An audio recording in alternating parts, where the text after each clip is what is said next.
আইন শৃঙ্খলা পরিস্থিতি পুরোপুরি নিয়ন্ত্রণে রাখতে পারছিল না পুলিশ।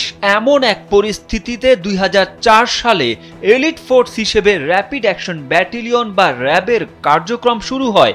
অনেক ক্ষেত্রে অপরাধ কার্যক্রম কমে আসা এবং ক্রসফায়ারের নামে সন্ত্রাসীদের দমন প্রথম দিকে বেশ জনপ্রিয় হয়ে ওঠে। তবে সেই ক্রসফায়ার বা বন্দুক যুদ্ধ নিয়েই মানবাধিকার লঙ্ঘনের অভিযোগ উঠতে শুরু করে বাহিনীটির বিরুদ্ধে।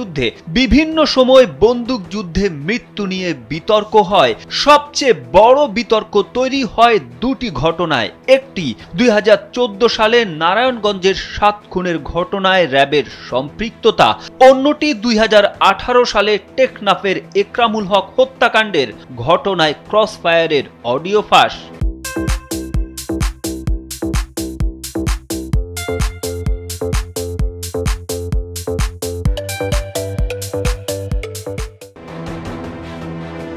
এছাড়াও অর্থের বিনিময়ে ক্রসফায়ারের নামে বিচার বহির্ভূত হত্যাকাণ্ড, সরকার বিরোধী রাজনৈতিক দলের নেতাকর্মীদের তুলে নেয়া ঘুষ, চাঁদাবাজি এমন বিভিন্ন অপরাধমূলক অভিযোগের পরিপ্রেক্ষিতে র্যাবের বিরুদ্ধে মানবাধিকার লঙ্ঘনের অভিযোগ আসতেই থাকে। তবে বড় ধাক্কা আসে গুরুতর মানবাধিকার লঙ্ঘনের অভিযোগে র্যাব ও এর 6 কর্মকর্তার বিরুদ্ধে মার্কিন নিষেধাজ্ঞায়। তবে তৎকালীন প্রধানমন্ত্রী শেখ হাসিনা ওই নিষেধাজ্ঞার বিরুদ্ধে ক্ষোভ প্রকাশ করে বলেছিলেন, দেশের নিরাপত্তা রক্ষায় যারা কাজ করছে তাদের উপর এ ধরনের পদক্ষেপ গ্রহণযোগ্য নয়।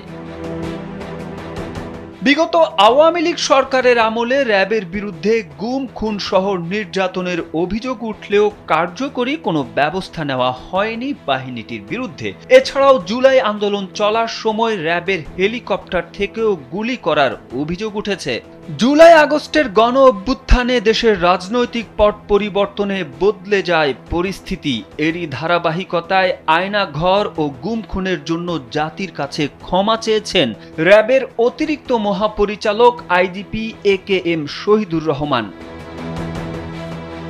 প্রশ্ন হচ্ছে, এই ক্ষমা প্রার্থনা কি বাহিনীকে বিতর্ক থেকে মুক্তি দিতে পারবে? কারণ যাদের শাসন আমলে র্যাব গঠিত হয়েছিল সেই বিএনপি এবার বাহিনীটির বিলুপ্তির কথা বলছে।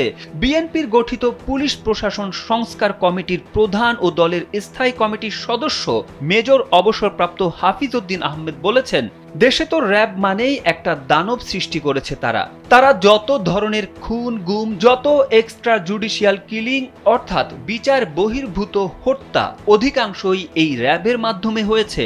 সেজন্য র্যাব বিলুপ্তির সুপারিশ করেছেন বলে জানান তিনি। তবে বিভিন্ন অপরাধমূলক কর্মকাণ্ডে বিতর্কিত হলেও সম্পূর্ণ বাহিনীকে বিলুপ্ত করার প্রশ্নে দ্বিমত পোষণ করেন বিশ্লেষকেরা। মাওলানা ভাসানী বিজ্ঞান ও প্রযুক্তি বিশ্ববিদ্যালয়ের ক্রিমিনোলজি অ্যান্ড পুলিশ সায়েন্স বিভাগের সহকারী অধ্যাপক মাহমুদা আক্তার বলছেন, বিশেষায়িত বাহিনী র্যাব কিংবা অন্য যে কোনো বাহিনী বিলুপ্ত করার চেয়ে জরুরি এর সংস্কার। কিন্তু গেল কয়েক বছর ধরে মানবাধিকার ইস্যু সহ যেসব বিষয়ে র্যাব বিতর্কিত হয়ে উঠেছে সেখান থেকে সার্বিকভাবে বাহিনীটি কতটা আস্থা ফেরাতে পারবে সেটাই এখন প্রশ্ন। শনিবার র্যাবের ক্ষমা প্রার্থনা কি বাহিনীটিকে বিতর্কমুক্ত করতে পারবে শিরোনামে প্রতিবেদন প্রকাশ করে বিবিসি। তারেক আহমেদ, কালবেলা।